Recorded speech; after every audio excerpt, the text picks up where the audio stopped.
안녕하세요. 하나님께 사랑을 입은 김태민 목사입니다. 오늘은 우리가 우상에 대해서 두 번째로 한번 더 나누도록 하겠습니다.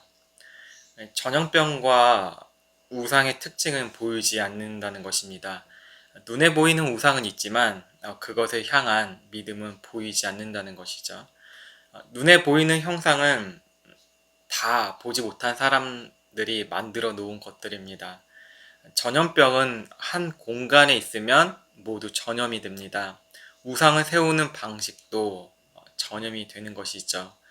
한 국가와 사회를 보면 어떠한 우상이 전염되고 있는지 알 수 있습니다. 한국 사회가 마약 청정국이라고 하였죠. 하지만 어느 순간부터 마약이 급속도로 퍼져가는 것을 우리가 뉴스로 알게 됩니다. 중고등 학생들까지도 쉽게 마약을 구할 수 있는 것으로 보아 여기저기 많은 곳에 마약을 투여하고 있는 사람들이 많다는 걸 알게 됩니다.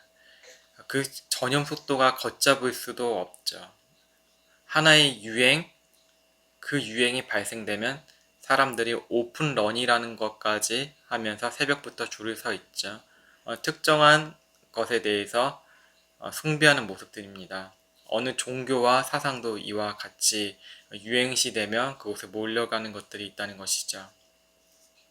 우리는 바울 사도가 말한 편지에서 바울 사도는 우상을 피하라고 합니다. 우상이 있는 환경에 있으면 전염이 된다는 것입니다.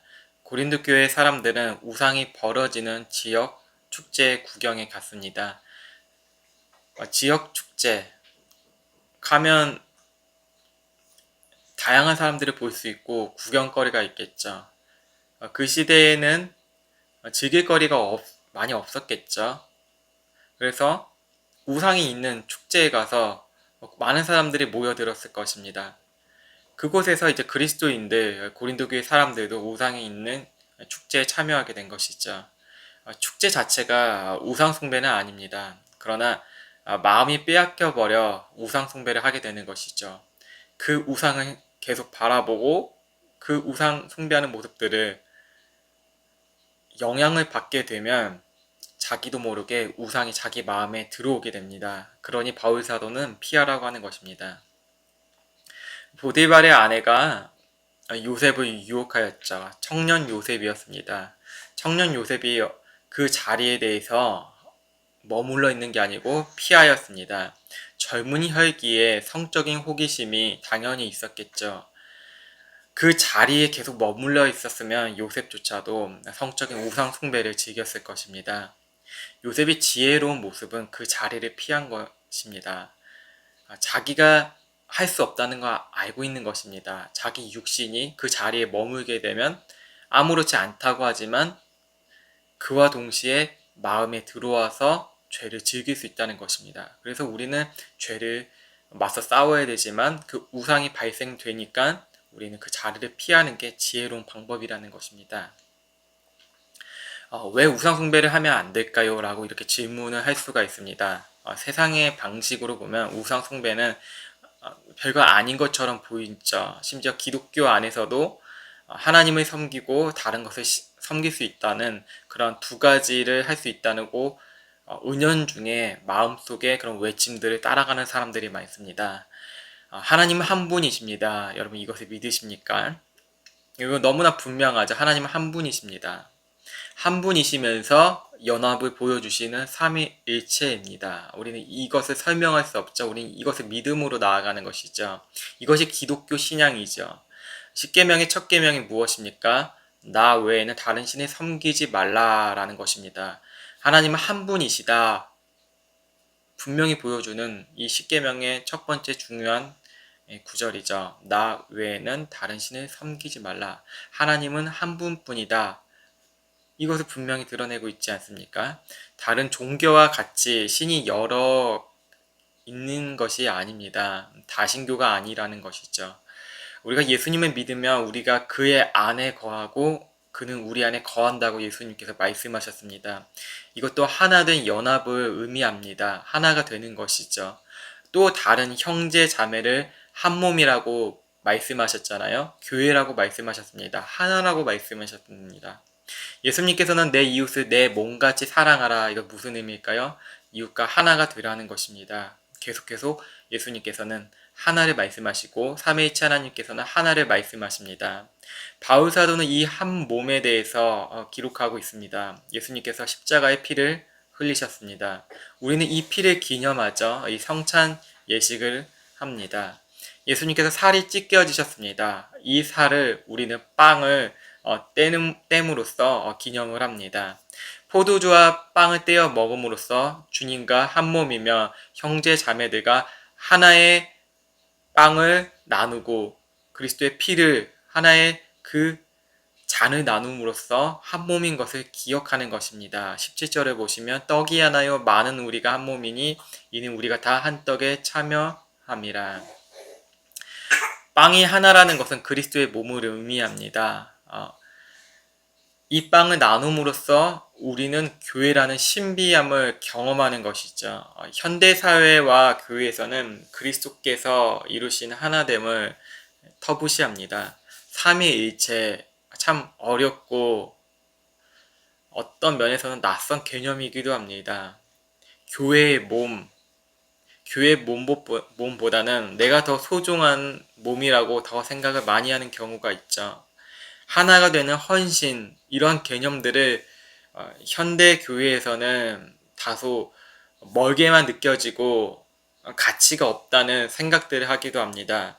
현대 사회에서 우상이 되고 있다는 것은 개인을 숭배하는 것이 교회에 들어와 왔다는 것입니다.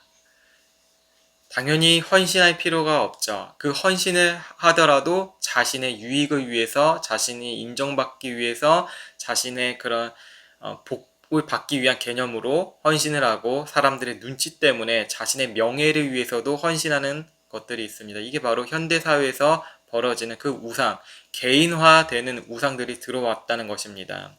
교회는 개인의 축복, 개인 가정이 잘 되는 신앙, 인간 중심이 되는 신앙은 우상 숭배로 하고 있습니다. 이게 다 무엇이냐면 모든 신앙의 기준, 개인의 만족에서 나오는 것이라는 것입니다. 만족하는 것 참 중요하죠. 무엇이든지 우리가 비교해보고 만족하잖아요. 우리가 신앙을 그렇게 취사 선택하면서 그것을 믿으며 살아간다는 것입니다. 개인이 만족하는 기준은 제각기 다릅니다. 포스트 모더니즘에 추구하는 우상 숭배가 그래서 제각각이라는 것입니다. 자기 우상을 서로 존중하자라는 시대여서 자아 중심이 더 강해집니다. 서로 다른 우상들과 하나가 되어버린 것입니다. 왜 문제가 되냐면 현대 사회에서 교육 수준이 발달하였죠. 그리고 과학 문명도 발달하였습니다. 사람들의 의식 수준도 우리나라를 보면 참 많이 발달하였죠. 이로부와 사람들이 무엇을 예배하게 되냐면 자기 자신을 예배하게 합니다. 자기 자신을 예배하는 순간 자기 감정을 예배하죠. 과학은 좋아지고 생활 수준도 높아졌는데 사회적 문제는 더 심각해지고 있다는 것은 무엇으로 설명될까요? 자기 자신을 예배하니까 우울감이 더 높아집니다. 자기 자신을 예배하니까 서로 비교하는 게 더 커집니다. 자기 자신을 예배하니까 상대에 대해서 신경을 쓰지 않게 되는 현상까지 벌어집니다. 이게 이런 모습이라는 것이죠. 중국에서도 어떤 사람이 쓰러져 죽어가고 있는데 거들떠 보지 않는 그런 사회적 현상들이 있다고 하더라고요. 우리나라에서도 누군가 위협을 당하고 피해를 당했는데 이제는 지나쳐버리는 일까지도 많이 벌어지고 있는 것입니다. 서로 개인화가 되고 너는 너대로 난 나대로 서로 남처럼 살자, 하나의 국가여서도 피해주지 말자, 그냥 네가 알아서 살아라, 그냥 존중하는 척하면서 살아갈 때 자기 우상, 자기를 예배하고 자기의 모습, 자기의 감정, 자기의 생각들을 예배함으로써 사람들은 서로 제각기 분리되어서 살아간다는 것이죠. 교회를 나와도 자기의 그런 안녕과 평안, 이것만이 중심되니까 하나님의 그 하나됨, 연합, 신비, 삼위일체, 이런 단어들은 하지 말라는 것입니다. 나에게 위로되는 말씀만, 위로되는 찬양만 해달라는 것입니다. 그러니 교회가 교회되지 못하고 자기 개인의 영성만 중요시하는 그런 자기 극단적인 이기성으로 교회가 발현되고 있다는 사실입니다. 이것은 무엇이 되냐면 자기 자신과 붙어버렸다는 것입니다. 자기의 영이 있잖아요. 영적인 모습, 이 육을 예배함으로써 육과 붙어버린다는 것입니다. 자기 자신과 교제한다는 것이죠. 이게 무슨 일이 일어나냐면 불교와 같은 신비적인 것들을 추구하는 일들까지 벌어지는데 자기 내면에 있는 마음의 소리를 들어라 이런 이야기를 많이 하죠. 기독교 안에서 관상기도 같은 게 있잖아요. 자기 내면에 무슨 음성을 들어라. 이 종교에서도 자기의 무언가를 계속 들으라 이야기합니다. 호흡을 통하여서도 하고 요가를 통하여서, 그리고 또한 어느 유명한 그런 성자 같은 곳에서 그 내면의 소리, 성지순례를 하면서 들어라 얘기를 합니다. 무엇이죠? 자기 자신과 교제하라는 것입니다. 자기 우상을 숭배하라는 것을 이야기하는 게 이 시대가 살아가는 답을 알려주는가, 그것을 인정하라고 이렇게 이야기하는 것이죠. 그게 정답이라는 것이죠. 네 자신에 달려있다. 모든 것은 마음만 먹기에 달려있다. 아무렇지도 않는 것 같습니까? 말하는 대로, 맘먹는 대로 이렇게 노래하잖아요. 우린 그것을 좋은 노래라. 맞아, 그거 우리가 마음을 먹는 대로, 말하는 대로 다 돼. 이런 노래를 부르는도 우리가 용기와 힘을 주는 노래이지 않습니까? 하지만 내 자신에 있는 그 내면에 있는 소리를 계속 들으려고 한다는 것이죠. 바로 이게 자기 자신의 우상이, 자기의 모습의 우상이 내 안으로 교제가 돼버려서 연합이 되어버렸다는 것이죠. 이러면 하나님보다는 내 자신이 더 중요하고 하나님의 뜻보다는 내 뜻이 더 중요하다는 일이 벌어집니다. 바울 사도는 우상과 하나 된 것을 이스라엘의 예배 의식을 비교해서 말하고 있습니다. 이스라엘 백성들은 하나님께 희생 제물을 드리고 남은 음식을 함께 나누어 먹습니다. 하나님께 희생 제물을 제사장이 드리고 그 제물을 드린 사람들이 그 남은 음식을 함께 나누어 먹었다는 것이죠. 교제를 한다는 것입니다. 함께 이 남은 음식을 먹으면서 많은 이야기들을 했겠죠. 세상 살아가는 이야기, 자녀의 교육 이야기, 그리고 주변에 일어났던 이야기 다 교제하는 것이죠. 하나님께 예배 드리고 남은 음식으로 충분한 교제를 한다는 것입니다. 우상에 참여하는 거, 많은 사람들이 우상을 참여하지 않습니까? 이와 같다는 것입니다. 우상 숭배가 바로 먹고 마시는 것인데, 우리가 먹는 것을 생각해 볼 때 입으로 들어가는 것만 생각하지만 우리의 정신적으로도 들어오는 게 교제입니다. 여러분, 사람은 닮는다고 하죠. 부부가 왜 닮습니까? 서로 대화하면서, 서로 말하면서, 서로의 생각과 삶을 공유하면서 서로 닮게 되어져 가는 것입니다. 끼리끼리 논다고 하죠. 끼리끼리 닮아갈 수밖에 없는 게 인간의 모습입니다. 바로 교제라는 것입니다. 우상에 바친 재물을 먹는 것도 교제하는 것과 같다는 것입니다. 먹음으로써 하나가 된다는 것입니다. 하나가 된다는 것은 더 밀착하고 친밀하게 된다는 것이죠. 이 우상의 재물을 바친 것은, 그것은 귀신과 교제하는 것과 같다고 말합니다. 20절에 보시면 무릇 이방인이 제사하는 것은 귀신에게 하는 것이요 하나님께 제사하는 것이 아니니 나는 너희가 귀신과 교제하는 자가 되기를 원하지 아니하노라. 귀신이 누구입니까? 보이지 않는 영적인 세력이죠. 이 귀신을 예배한다는 것입니다. 보여지는 우상에게 바친 음식들이 결국에는 귀신들을 숭배하고 불러내어 경배한다는 것이죠. 귀신이 얼마나 더러우면 그 돼지떼가 있는 곳으로 예수님께 보내달라고 하겠습니까? 자기 자신을 군대라고 이야기하고 보이지 않는 그런 영적 세력들이 수천, 수백만, 셀 수가 없을 정도로 이 세상에 존재하고 있다는 것입니다. 제가 중학교 때 어느 그 어른의 생일을 한번 초대받아서 간 적이 있습니다. 부모님이 아시는 분이신데, 그곳은 이제 초대받은 곳이 산 쪽에 있어서 뭐 인적이 그렇게 많지 않는 곳이었죠. 그분의 이제 생일 케이크를 이제 먹으려고 이제 앉아 있는데, 그 생일 케이크를 먹는데 되게 푸석거리고 맛이 좀 그렇더라고요. 근데 알고 보니까 그래서 그런지 모르겠지만 그분의 집 옆에 바로 신당이 있었습니다. 신당에 케이크를 바치고 제가 그 케이크를 먹었던 것이죠. 참 아직도 그 맛을 잊을 수가 없습니다. 참 그렇게 맛없는 케이크는 처음 본 것 같습니다. 바로 그렇습니다. 하나님과 우리가 하나님은 우리가 귀신과 교제하는 것을 원하지 않는다는 것입니다. 이 하나가 된다는 것이죠. 마음 먹게 된다는 것이잖아요. 마음을 먹잖아요. 마음을 먹으면 어떻게 되죠? 그것에 힘을 내려고 하죠.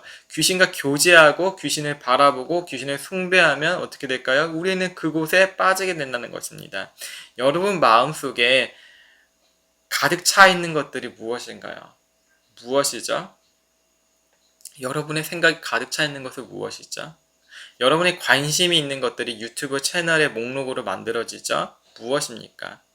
거기에 있는 것들이, 카테고리들이 무엇이 더 많을까요?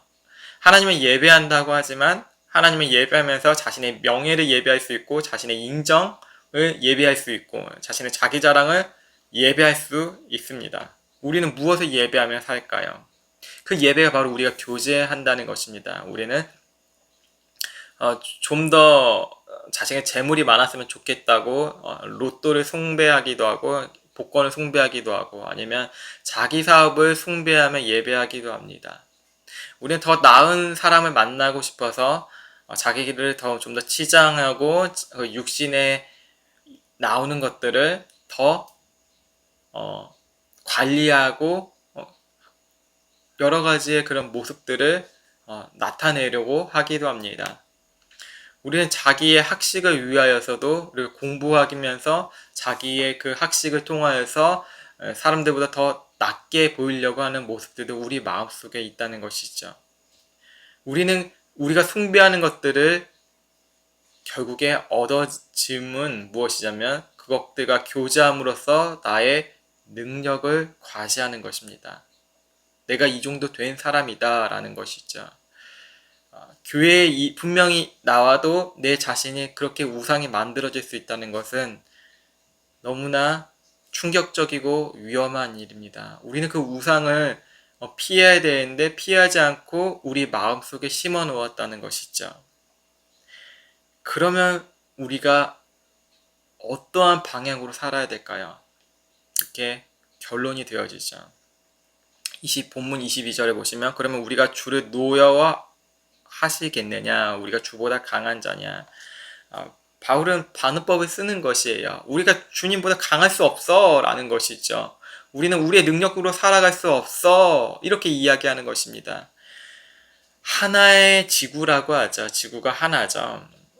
다른 우리와 똑같은 모습으로 하고 이러한 똑같은 지구는 이 우주에 없다는 것입니다. 우리 추측을 하고 어떻게 과학적으로 일어날 수 있다고 하지만 그럴 수가 없는 모습들이 되게 많죠. 모든 세계가 다 하나로 이렇게 살아간다는 것이죠.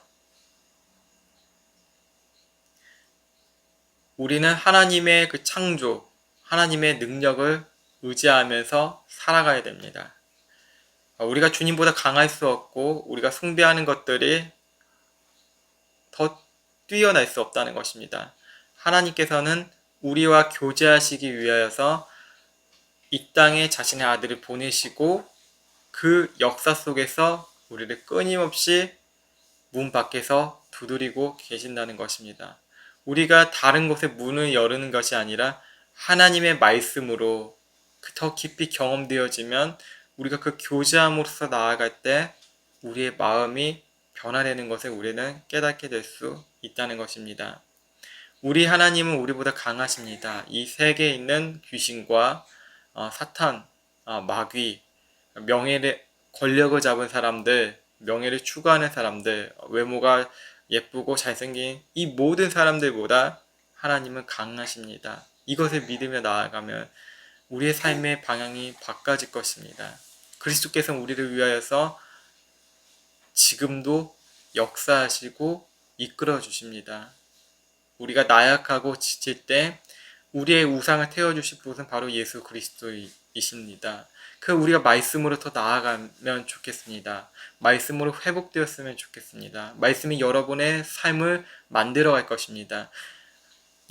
우리는 우리 자신의 우상을 만들어가지만 하나님의 능력은 우리를 빚어지고 만들어 나가신다는 것입니다. 이게 얼마나 다릅니까? 우리는 우리의 힘으로 살아갈 때 무거운 짐으로써 우상을 만들지만 하나님께서는 자기 아들을 보내주셔서 모든 죄의 짐을 그리스도께서 지게 하시고 십자가의 승리로 죽음의 사망, 이 모든 것을 부활의 능력으로 이기셨습니다.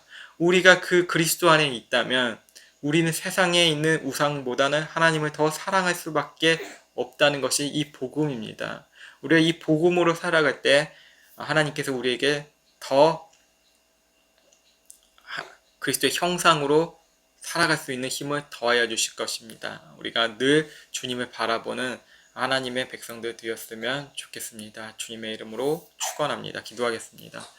하나님 감사합니다. 우리가 함께 말씀을 나누며 예배하며 나아갑니다. 주님, 우리가 우리 안에 있는 우상들을 바라보며 살아갈 때 우리가 더 무거운 짐으로써 어려워지고 정처 없이 삶의 길을 잃어버릴 때가 많습니다. 주님, 서로 비교하고 서로 자기 자랑하고 서로 자기에 집중하는 이 시대 속에서 하나님을 예배하는 것이 더 중요하고 주님과 교제하는 것이 더 중요시하다는 것을 이 말씀 속에서 우리가 깨달아 배웠습니다. 이 말씀이 우리의 삶의 방향을 바로 갈 수 있도록 이끌어 주시고 주님의 능력으로 주님의 손으로 우리를 붙잡아 주시옵소서. 살아계신 예수 그리스도의 이름으로 기도드립니다. 아멘.